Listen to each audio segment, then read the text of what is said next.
सी news के special package के साथ मैं हूँ बतूल। नाज़रीन, आज हमारे साथ एक रिक्शा ड्राइवर मौजूद है जो दोनों हाथों से माजूर है। अपनी मजदूरी को कमतर ना समझते हुए वो अपना रोज़गार करने में मसरूफ़ अमल है। आइए उनसे जानते हैं कि उनका क्या कहना है। अस्सलाम वालेकुम सर, आपका क्या नाम है? अली मोहम्मद।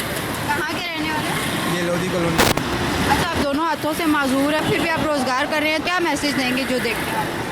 मेरे वालिद साहब मजदूर आदमी थे, मैं मजदूरी करके अपना ये रिश्का लिया है। अभी रिश्के में गुजारा नहीं हो रहा। माशाल्लाह मेरे बच्चे जवान हो रहे हैं, तो लिहाजा पाकिस्तान हुकूमत से यही दरख्वास्त है, मेरे इमदाद करें, कुछ मेहरबानी करके मुझे बगैर सूद से टैक्सी डलवा दें। मैं अपने बच्चों का रोज़गार अच्छा करूँ। पढ़ाई में जा रहे हैं, पढ़ाने की कोशिश कर रहा हूँ। बिल्कुल हालात बहुत पतले हो चुके हैं, गैस बहुत महंगी हो चुकी है, पेट्रोल बहुत महंगा है, इससे गुजारा नहीं हो रहा। मेहरबानी करके हमारे साथ तावन किया जा सके। कितने बच्चे हैं आपके? यहाँ 3 बेटी हैं, एक बेटा है माशाल्लाह 14 साल का बेटा है, और 9 साल और एक 6 साल, एक 7 साल की है। मेरा माशाल्लाह 1.5 मरले का मकान है, अपना ज़ाती छत गिरी हुई है। कोई मेहरबानी हो सके पंजाब हुकूमत से मेरा मकान का भी हल निकाल दें। आपने अपनी मेहनत से मकान बनाया? ये अपनी मेहनत से। अपने हाथ दिखाइए तो। जी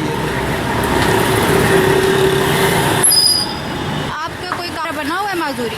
नहीं, मैं बनवाया भी नहीं है अभी।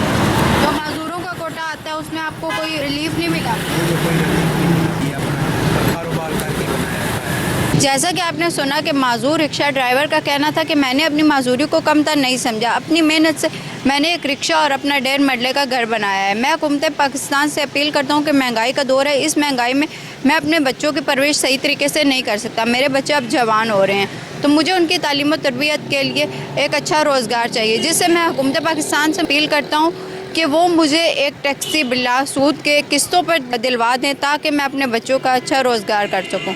कैमरा टीम के साथ मैं हूँ बतूल, सी न्यूज़ मुल्तान।